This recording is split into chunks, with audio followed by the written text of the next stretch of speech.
ഒരു മഹാനായ മഹാകവി എഴുതി ലൗ അബ്സറ ശൈത്വാനു തൽഅത നൂരിഹി ഫീ വജ്ഹി ആദമ കാന അവ്വല മൻ സജദാ. അല്ലാഹു സുബ്ഹാനഹു വ തആല ആദം നബി അലൈഹിസ്സലാത്തു വസ്സലാമിന് സുജൂദ് ചെയ്യാൻ മലായികത്തുകളോട് പറഞ്ഞപ്പോ എല്ലാ മലായികത്തുകളും സുജൂദ് ചെയ്തു. പക്ഷെ ആ കൂട്ടത്തിൽ കേറിക്കൂടെ ഇബ്ലീസ് ഉണ്ടല്ലോ. അബാവസ്തക്ബറ, അയാൾ അതിന് തയ്യാറായില്ല എന്ന് മാത്രമല്ല സുജൂദ് ചെയ്യാൻ മടിക്കുകയാണ്. എന്നാൽ ഹബീബായ മുഹമ്മദുർ റസൂലുള്ളാഹ് തങ്ങളുടെ ആ പ്രകാശമുണ്ടല്ലോ, ആദം നബി അലൈഹിസ്സലാമിന്റെ നെറ്റിത്തടത്തിൽ തെളിഞ്ഞിരുന്നു. ആ തിളങ്ങി നിൽക്കുന്ന ആ പ്രകാശത്തിന്റെ ആ അംശമെങ്ങാണം ആ ഇബ്ലീസ് എങ്ങാണം കണ്ടിരുന്നുവെങ്കിൽ ആദ്യമായി ആദം നബി അലൈഹിസ്സലാമിന് സുജൂദ് ചെയ്യുന്ന ആള് അത് ഇബ്ലീസ് ആയിരിക്കുമെന്ന് മാത്രമല്ല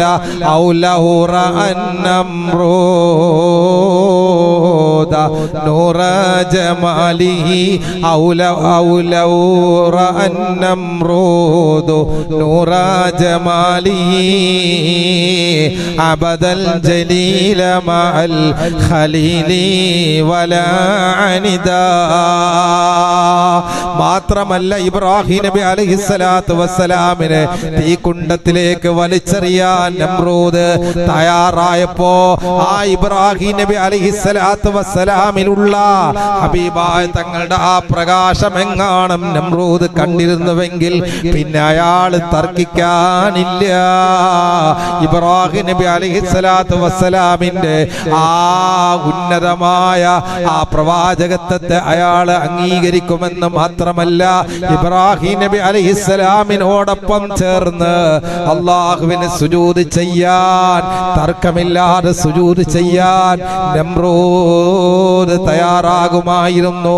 പക്ഷേ ലകിൻ ജമാലുല്ലാഹി ജല്ല ഫലാ യുറാ ഇല്ലാ ബിതഖ്സീസിൻ മിനല്ലാഹി സ്വമദീ.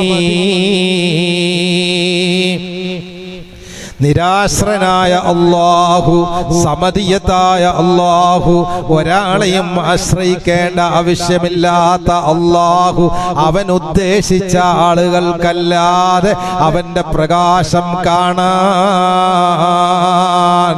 അവസരം നൽകുകയില്ല. അതുകൊണ്ട് ഭാഗ്യം ലഭിക്കാതെ പോയി. നമ്രൂദിന് അത് കാണാൻ കഴിഞ്ഞില്ല, ഇബ്ലീസിന് അത് കാണാൻ കഴിഞ്ഞില്ല. ഇമാം ഫഖ്റുദ്ദീൻ റാസി റഹിമഹുല്ലാഹ് അവിടുന്ന് രേഖപ്പെടുത്തുകയാണ്, അല്ലാഹു സുബ്ഹാനഹു വ തആല ആദം നബി അലൈഹിസ്സലാത്തു വസ്സലാമിനോട് സുജൂദ് ചെയ്യാൻ പറയാനുള്ള കാരണം എന്താണ്? ലിഅജ്ലി അന്ന നൂറ മുഹമ്മദിൻ സ്വല്ലല്ലാഹു അലൈഹി വസല്ലമ കാന ഫീ വജ്ഹിഹി. റസൂലുള്ളാഹിന്റെ പ്രകാശം ആദം നബി അലൈഹിസ്സലാത്തു വസ്സലാമിന്റെ മുതുമുഖത്തുണ്ടായിരുന്നു. ആ പ്രകാശം ആദം നബി അലൈഹിസ്സലാമിൽ ഉള്ളതുകൊണ്ടാണ് യഥാർത്ഥത്തിൽ മലായികത്തുകളോട് സുജൂദ് ചെയ്യാൻ അല്ലാഹു പറഞ്ഞത് എന്ന് ഇമാമുന റാസി രേഖപ്പെടുത്തുന്നു. മാത്രമല്ല എല്ലാറ്റിന്റെ അറിവുകളും ആദം നബി അലൈഹിസ്സലാമിന് സ്വന്തമായതും മലായികത്തുകൾക്ക് പോലും സുജൂദ് ചെയ്യാൻ പറ്റുന്ന അവസ്ഥയിലേക്ക് ആദം നബി അലൈഹിസ്സലാത്തു വസ്സലാം എത്തിപ്പെടാനും കാരണം എന്തെന്നോ അത് നൂർ മുഹമ്മദ് ഹബീബായ സ്വല്ലല്ലാഹു അലൈഹി വസല്ലമ തങ്ങളുടെ നൂറാണ്. ആ ഹബീബായ തങ്ങളുടെ പ്രകാശത്തിൽ പ്രകാശത്തിൽ നിന്നാണ് ആദം നബി അലൈഹിസ്സലാം ഉണ്ടായത്. ആ പ്രകാശത്തിൽ നിന്നാണ് ആദം നബി അലൈഹിസ്സലാമിന് വൈജ്ഞാനിക ലോകത്തിന്റെ കലവറകൾ അല്ലാഹു തുറന്നു നൽകിയത്. ആ പ്രകാശത്തിൽ നിന്നാണ് ആദം നബി അലൈഹിസ്സലാത്തു വസ്സലാമിന്റെ അല്ലാഹു സുബ്ഹാനഹു വ തആല ആ സ്വർഗ്ഗത്തിൽ വിലക്കപ്പെട്ട കനിയെ തിന്നപ്പോ അതിനെ തുടർന്നുണ്ടായ വിഷമകരമായ അവസ്ഥയിൽ നിന്ന് ആദം നബി അലൈഹിസ്സലാമിന് മോചനം ലഭിച്ചത് നൂറു മുഹമ്മദ് ഹബീബായ മുഹമ്മദുർ റസൂലുള്ളാഹി തങ്ങൾ കാരണമാണ്. അല്ലാഹു തആല ഖബൂൽ ചെയ്യുമാറാകട്ടെ, റാഹത്ത് നൽകുമാറാകട്ടെ. എല്ലാവരും ഒന്ന് എഴുന്നേറ്റ് ഒരു സ്വലാത്ത് കൂടി മദീനയിലേക്ക്. സല്ലല്ലാഹു അലാ മുഹമ്മദ് സല്ലല്ലാഹു അലാ മുഹമ്മദ് സല്ലല്ലാഹു അലൈഹി വസല്ലം സല്ലല്ലാഹു അലാ മുഹമ്മദ് യാ റബ്ബി സല്ലി അലൈഹി വസല്ലിം. അപ്പോൾ നമ്മൾ യഥാർത്ഥത്തിൽ ചൊല്ലിയ സലാത്ത് എത്രയാ? 3. അല്ലാഹു തആല തന്ന പ്രതിഫലം എത്രയെന്നറിയോ? ഒരു സലാത്തിന് 10 പ്രതിഫലം. ഇപ്പൊ എത്രയായി? 30 പ്രതിഫലം. അത് ഒരു സലാത്ത് 10 എന്നുള്ളത് ഏകദേശം അത് അതിന്റെ 10 മടങ്ങ് വരെ അതിന്റെ പ്രതിഫലം എത്തുമെന്നാണ്. 10 എന്നുള്ളപ്പോ ചിലപ്പോ അതിന്റെ ഡബിൾ ആയിട്ട് തന്നെ അല്ലേ, 70 വരെ, ചിലപ്പോ അത് 70,000-ലേക്കും കിടക്കും. അപ്പൊ അത്രയും വളരെ പോരിശയുള്ളതാണ് സ്വലാത്ത്. അല്ലാഹു തആല ഖബൂൽ ചെയ്യുമാറാകട്ടെ. നിങ്ങൾക്ക് ധാരാളം സ്വലാത്തിലാണ്. എവിടെ സ്വലാത്തിന്റെ മജ്ലിസ് ഉണ്ടെങ്കിൽ അവിടെ ഒക്കെ കൂടിയെത്തണം. അല്ലാഹു തആല ഖബൂൽ ചെയ്യുമാറാകട്ടെ, റാഹത്ത് നൽകുമാറാകട്ടെ. എന്ന് വെച്ചിട്ട് ഞാൻ നേരത്തെ പറഞ്ഞ കണക്ക് പുത്തൻ തരീഖത്തുകാരും ബിദ്അത്തിന്റെ അഹ്ലുകാരും ജിന്നുമാരും ജിന്നിപ്പമാരും ഒക്കെ സംഘടിപ്പിക്കുന്ന പരിപാടി പോയാൽ ചിലപ്പോൾ ലാസ്റ്റ് എന്താവും? നമ്മളെ ഈമാൻ തന്നെ പോകുന്ന ഒരു അവസ്ഥയിലേക്കാണ്. നിങ്ങൾ കണ്ടില്ലേ പാലുവയിൽ നടന്ന സംഭവം? ലോകത്തുള്ള മുസ്ലിമീങ്ങളൊക്കെ ഒന്നിച്ച് പെരുന്നാൾ ആഘോഷിക്കുമ്പോൾ അവർക്ക് അതിന് തലേ ദിവസം ഇതെന്ത് ശരീഅത്താണ്? ഇത് ഏത് നിയമമാണ് ഇവരെ പഠിപ്പിച്ചത്? നമ്മളെല്ലാം മുഹറം നോമ്പ് പിടിക്കുന്ന സമയത്ത് അന്ന് അവർക്ക് പെരുന്നാളാണ്. ഇതാണ് ഈ നാടിനെ കുട്ടിച്ചോറാക്കാൻ ഇസ്ലാമിന്റെ ലേബലിൽ ആലുവ തരീഖത്താണെങ്കിലും മറ്റേത് പേരിൽ അറിയപ്പെടുന്ന തരീഖത്താണെങ്കിലും, തരീഖത്ത് എന്ന് പറഞ്ഞാൽ ഏറ്റവും വലിയ സൂക്ഷ്മതയാണ്. അങ്ങനെയാണ് മശായിഖന്മാർ ഗൗസുൽ ആലം മുഹീദ്ദീൻ അബ്ദുൽ ഖാദിർ ജീലാനി, അഹ്മദ് അൽ കബീർ റിഫായി തങ്ങൾ, അങ്ങനെ തുടങ്ങിയുള്ള എല്ലാ മഹാന്മാരും ജീവിച്ചു പോണത് അങ്ങനെയാണ്. അവർക്ക് വളരെ സൂക്ഷ്മശാലികളായിരുന്നു. അതുകൊണ്ടാണ് അവർ ഉന്നതരായ ഔലിയാക്കളുടെ ഗണത്തിൽപ്പെട്ടത്. അതുകൊണ്ട് പ്രിയപ്പെട്ട സഹോദരങ്ങളെ, അത്തരം ആളുകളുടെ മജ്ലിസിലൊന്നും പോകണ്ട. ഇതുപോലെ നമ്മുടെ മജ്ലിസിൽ സ്വലാത്ത് നടക്കുന്നുണ്ട്, നമ്മുടെ പരിസരത്തുള്ള നിസ്കാര പള്ളികളിലും ജമാഅത്തിലും ഒക്കെ നടക്കുന്നുണ്ട്.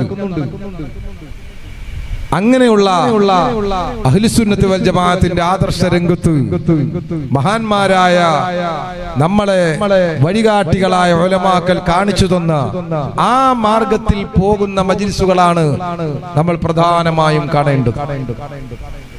ഇപ്പോ കള്ളത്തരീഖത്തുകാരാണെങ്കിലും ജിന്നുമ്മമാരാണെങ്കിലും അങ്ങനെ കുറെ ജിന്നുമ്മമാര് നാട്ടിലുണ്ട്. ഏർവാടിയിലെ വരവ്, മുത്തുപ്പേട്ടയിലെ വരവ്, ആറ്റങ്കരയിലെ വരവ്, അങ്ങനെ അങ്ങോട്ട് കലി തുള്ളല്ലേ. കുറെ മുറിമുസ്ലിയാക്കന്മാരും ഉണ്ട്.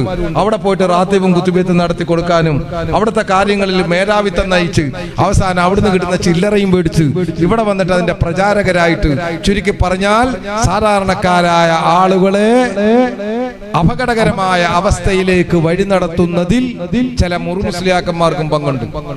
ഉള്ളത് പറയാതിരിക്കാൻ നിർവാഹമില്ല. പലപ്പോഴും അത്തരം ജിന്ന് കേന്ദ്രങ്ങളുടെ ഏജന്റുകളായിട്ടാണ് ഇവർ പ്രവർത്തിക്കുന്നത്. നാട് മൊത്തം ജിന്നുമ്മമാരാണ്. എല്ലാവർക്കും വേണ്ട അത്ഭുതമാണ്.